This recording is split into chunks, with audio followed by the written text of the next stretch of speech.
Turma do livro Amanhecer de uma Nova Era, de Valdo Franco e Manuel Filomeno Miranda, no capítulo 4, Atividades Abençoadas. Quando nossa equipe acercou-se da nobre instituição terrena, a natureza murmurava o ângelus, levando-me às recordações do solo natal que me servira de berço na última reencarnação.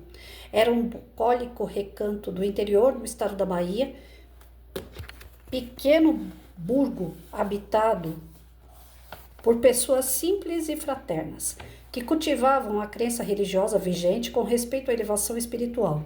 Aquela era sempre uma hora de recolhimento, quando se evocava a Mãe Santíssima de Jesus. As recordações tomaram-me todo o ser e o sentimento de gratidão enriqueceu-me de forças para a dedicação exclusiva ao serviço do Senhor. Naquele momento, de rica primavera terrestre, o sol dourava as nuvens alvas espraiadas pelo cimbório celeste, apresentando um espetáculo de rara beleza no cambiante das cores que formavam e modificavam o leque de luz sobre os montes distantes. O tumulto da civilização moderna ensurdecia, porém, acostumadas às circunstâncias do cotidiano, as criaturas movimentavam-se automaticamente buscando os veículos para o retorno aos lares. Aproximamo-nos do reduto espiritual que nos hospedaria durante os labores programados, e suas portas abençoadas estavam abertas de par em par para o nosso acesso de todos quantos o desejassem. Laboratório de auxílio, também santuário de amor.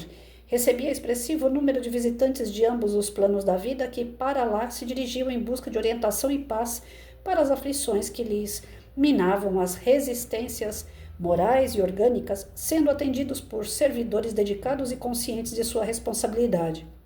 Os trabalhadores, vigilantes ao número crescente de necessitados que a toda hora buscavam ajuda, haviam concertado que a instituição estaria aberta desde as primeiras horas do dia até as avançadas da noite, como um ambulatório espiritual, considerando-se que o sofrimento não tem hora para manifestar-se, sendo necessário que o socorro se encontre acessível quando ocorrer a dor.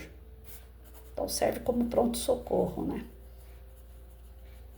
Recebidos carinhosamente pelo dirigente espiritual que nos aguardava com jovialidade, apresentou-se esclarecendo que se encontrava comprometido com o grupo de trabalhadores locais desde os recuados dias de Assis, na alvorada de Santo Ministério, quando se comprometera negativamente na direção de um monastério que, embora os propósitos de reviver Jesus, a ignorância medieval e a presunção humana empurraram para a pompa e o desvirtuamento do pensamento e atitudes do cantor de Deus.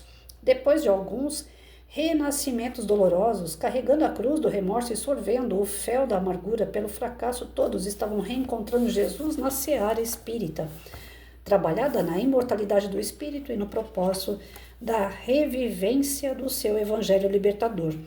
Hermano, como esclareceu ser o seu próprio nome, já era um convite à mais íntima fraternidade, a que se dedicava com alegria e gratidão a Deus. Convidou-nos a adentrarmos pelo salão de conferências que tivéramos a oportunidade de conhecer por meio de projeção em nossa colônia. Dirigimos-nos a um recinto localizado ao lado da sala reservado ao concurso mediúnico, que se encontrava adrede equipada aguardando-nos.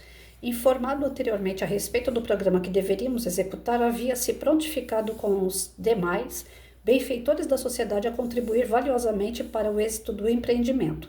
Desse modo, haviam sido tomadas providências compatíveis com os serviços que seriam realizados de modo que tudo estivesse em ordem em momento próprio. Cuidadosamente asepsiada, sem a presença de vibriões mentais e outras construções ideoplásticas, morbíficas, muito comuns em ambientes coletivos, aquele era um espaço reservado aos atendimentos de alto e grave significado. Dr. Bezerra, após agradecer a generosidade do novo amigo e seus cuidados, pediu licença para elucidar-nos que dispunhamos de 2 horas para o recolhimento, ou para movimentação pelo edifício, tomando conhecimento dos seus serviços fraternais, desde que às 20 horas deveríamos estar juntos, pois que nesse momento teríamos o início dos trabalhos do socorro espiritual aos desfortunados além-túmulo. Simultaneamente ao Ministério Mediúnico, no salão de entrada, operar-se-ia a terapia de assistência aos enfermos do corpo e da alma, mediante o estudo de um texto do Evangelho segundo o Espiritismo. de Allan Kardec e aplicação de passes coletivos. Atendimento fraterno e passes. É o primeiras atividades que faz quando uma pessoa vai para o centro espírita, né? Preferimos pessoalmente permanecer na saleta em que nos encontrávamos preparando-me para os eventos de alta relevância para os quais não me encontrava nas condições exigíveis. Aquelas 2 horas foram aplicadas nas recordações dos labores da última existência e no júbilo de constatar como os benfeitores espirituais trabalham sem que as criaturas humanas tenham conhecimento. Distantes de qualquer sentimento de receber gratidão, operam ininterruptamente pelo bem do próximo e pelo progresso moral da sociedade.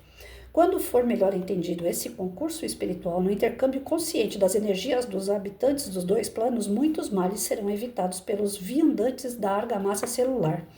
Evocamos então a utilidade do controle mental e das reflexões em torno das ideias edificantes, evitando o cultivo do pessimismo, da queixa, da reclamação, do mau humor. Por esse comportamento elevado, o espírito encarnado liberta-se do casulo da infelicidade em que se encarcera, desenvolvendo a habilidade de voar psiquicamente ao rumo das regiões felizes que a todos nos aguardam oportunamente.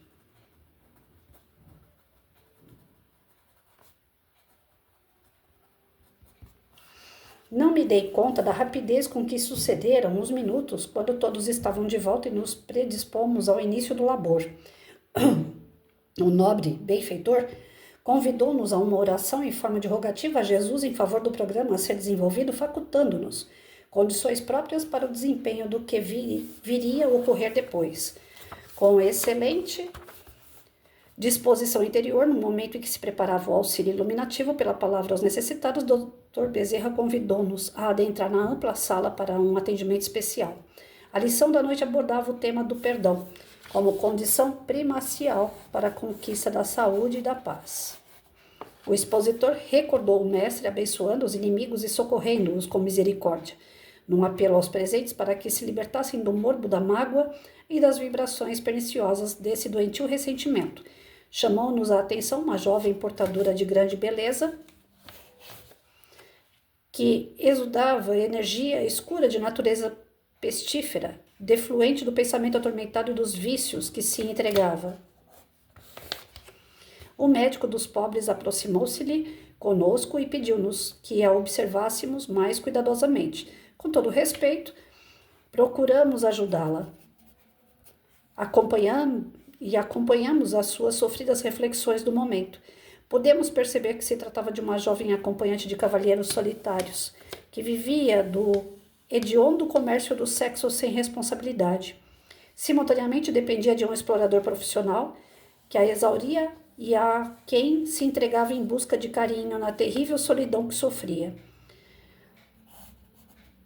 Naquele ambiente de paz que a atraíra, quando passara de automóvel rumando ao local de trabalho, sentiu-se sensibilizada pelo nome que se encontrava à porta do edifício e que sempre a intrigava: Sociedade Espírita Amor e Caridade.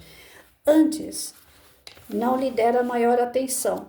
No entanto, nesse dia, em razão da angústia que a visitava, resolveu conhecer a instituição e procurar informações que, pela inspiração divina, culminaram em motivá-la a ficar, a fim de ouvir os comentários da noite e, posteriormente, poder conseguir orientação espiritual. Relaxando nas tensões contínuas, começou a evocar o passado que sempre evitava, por considerar que as recordações somente lhe traziam sofrimento. Desse modo, lembrou-se da genitora que iniciara na sua existência fútil, desde primeira infância, transferindo os conflitos e aspirações para a sua ingenuidade, preparando-a para os desfiles da ilusão. Bonequinha humana era apresentada como um modelo infantil em toda parte, mais tarde em perversos programas de televisão que dispunham glórias e prêmios, fama e dinheiro, tornando-se conhecida e disputada pelas revistas de maledicência e de sexo atormentado. Aos 16 anos já havia aprendido a arte da dissimulação e as mais puras técnicas de exploração, amealhando com a ajuda materna, sempre hábil e ambiciosa, valores que as promoviam na sociedade, mas que não lhes harmonizavam os sentimentos sempre expostos, nem lhes preenchiam o vazio existencial. Desencarnando a pobre genitora, ela ficará sós, já que era também órfã de pai vivo, presa às fantasias mundanas, sem o amadurecimento psicológico para a conquista de uma existência feliz. Compreendendo que o luxo e o exibicionismo não lhe concediam a plenitude, passou a cultivar grande ressentimento contra a genitora, que a empurrara para a experiência destrutiva e ornadas de ouro.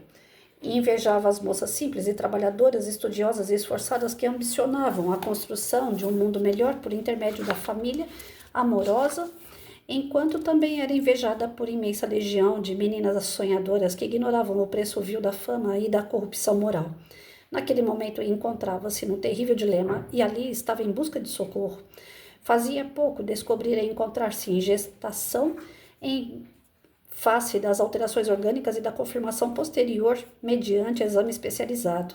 Chegara a sentir alguma alegria ante o pensamento da presença de um filhinho nos braços, enriquecendo suas horas de solidão. No entanto, ao comunicar ao proxeneta que a explorava, fora rudemente rejeitada e acusada com crueldade.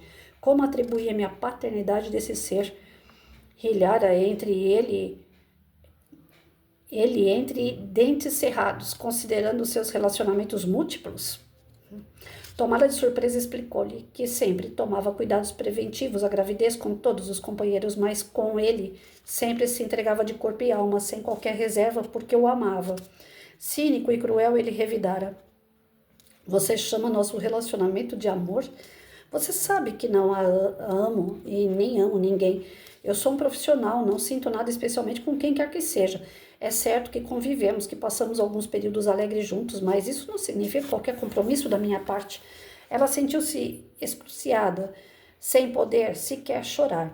Logo, porém, ele propusera: como se trata de algo recente que irá perturbar seriamente o nosso negócio, o ideal é expeli-lo, mediante o uso de medicamento eficaz e seguro. Se o fizer, terá todo o meu apoio. Em caso contrário, e retirou-se, espumando de ira. Ficara perplexa. Sabia o explorador de mulheres, mas pensava que talvez com ele houvesse algo mais. Em face do choque experimentado, passou a sentir uma grande repulsa pela ideia da maternidade de prosseguir com a gestação. Fora aquele lugar na expectativa de receber ajuda sobrenatural, conforme se lhe apresentava a questão da imortalidade e o espiritismo. Ouvia as considerações do expositor com um pensamento no ato abortivo. O que nos surpreendeu foi a palavra do mentor, explicando-nos que o espírito em projeto de reencarnação era a própria genitora. Ao despertar do além-túmulo, fora tomada da angústia ao acompanhar a filha pelos sombrios corredores da autodestruição moral, dando-se conta da sua responsabilidade, sentindo-se detestada. O arrependimento e a culpa tornaram-se-lhe cruéis padecimentos íntimos que a imantaram a jovem.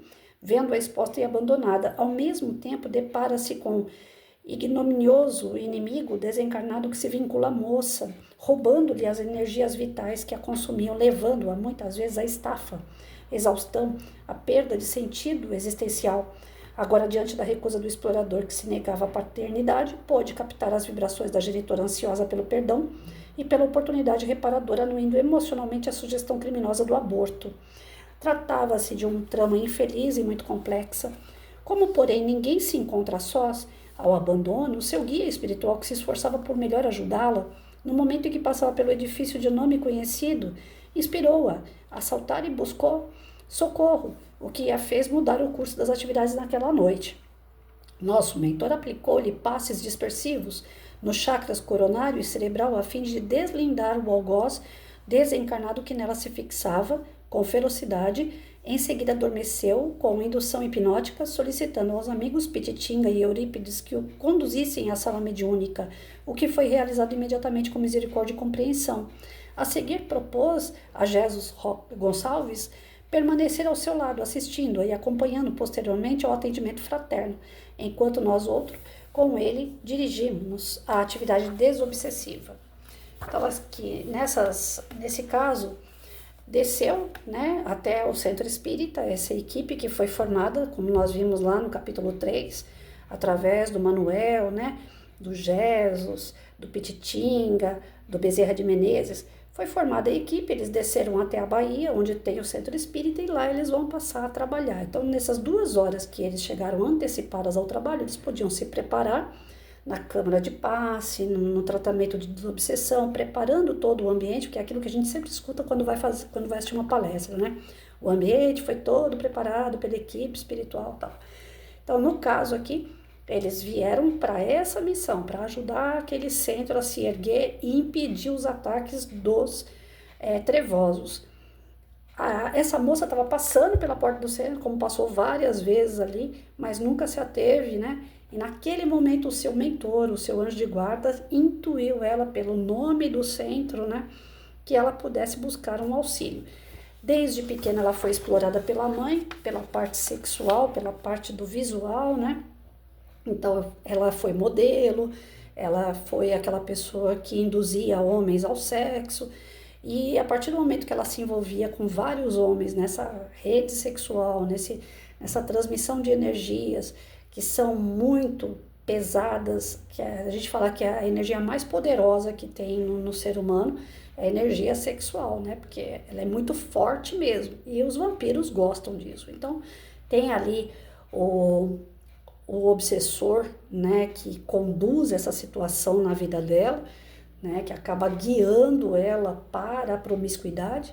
Tem a mãe dela que induziu ela a esse caminho desde a infância, que depois desencarnada se arrepende, e aí eles iniciam um trabalho falando sobre perdão, falando sobre essa questão de deixar para lá o ressentimento, né, que são energias que acabam levando a gente a tristeza, a amargura e as doenças futuras.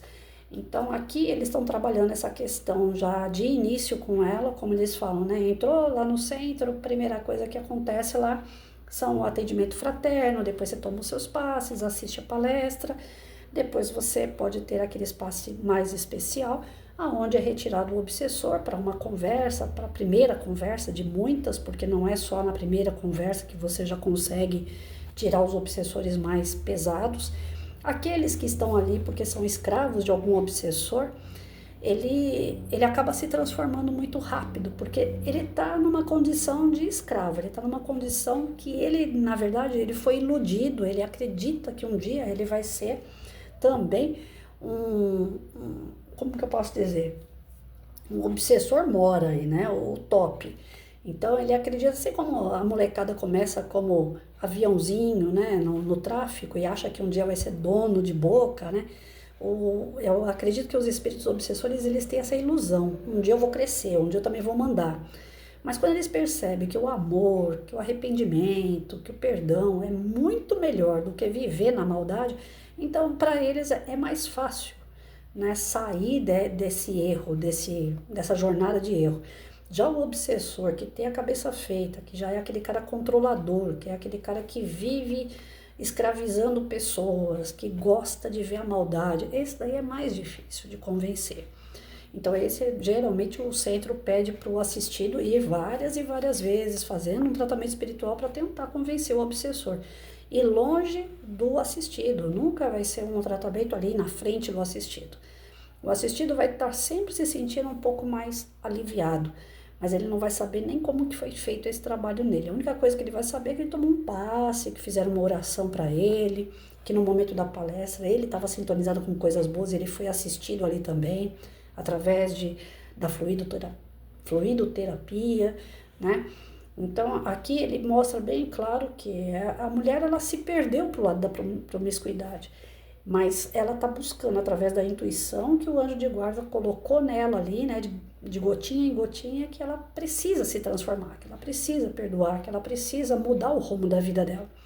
E quando ela vai pedir apoio para o parceiro, que ela tem um pouco mais de afinidade e confiança, que é o cara que joga ela para promiscuidade, né, que está do lado dela, mas aceita ela com outros homens, esse cara vira para ela e fala, olha, você nem sabe se o filho é meu. Ela falou, não, mas você é o único com quem eu não tenho relacionamento com prevenção. Eu amo você. Ele falou, não, mas eu gosto de você, a gente vive bons momentos, mas eu não tenho nada a ver com você. Né? Se você quiser matar isso daí antes que se desenvolva, melhor, eu estou do teu lado. Agora, caso contrário, e ela se sente perdida, sozinha, numa situação como essa, se sente triste, ainda tem a questão da influenciação pelo lado carnal, pelo lado do sexo, Mas também tem essa coisa assim, né, do tipo, devo ou não devo abortar. Então ela fica entre o pensamento do fazer ou não fazer, porque cai aquela sensação de mãe, né? Mãe é incrível, como toda e qualquer mulher, nesse momento da maternidade, pode ser o cão chupando manga, mas a pessoa dá aqueles, né, aqueles insights assim do tipo, poxa, você é mãe. Então, passa pela cabeça aquele momento de você ter um filho no colo, é uma transformação muito grande para uma mulher quando ela se torna mãe. Ela pode ser o que for, mas na hora que ela se torna mãe, alguma coisa nela muda. Nem que seja pouco, mas muda. A maternidade é fundamental para a transformação do ser humano. Por isso que Deus é tão benevolente que faz a gente vir como mulher, ora como mulher e ora como homem, né? Todo espírito tem a experiência da maternidade. A gente não pode nem falar assim, o homem não tem essa experiência. Tem sim, porque numa outra vida ele pode ter sido mulher. E essa questão do aborto é uma questão muito séria, ela vai se complicar muito mais se ela aderir isso. Então, até porque quem está vindo é a mãe dela, a título de perdão, a título de desculpa, de acabar com o ressentimento. A mãe dela caiu na real o tamanho do mal que fez a ela enquanto era mãe. Então agora a mãe volta como filha dela. Então a gente vai ver o desenrolar nessa história a partir do próximo capítulo. No capítulo 5, né? Vamos ver aí quais são os procedimentos libertadores que eles vão tomar nessa situação.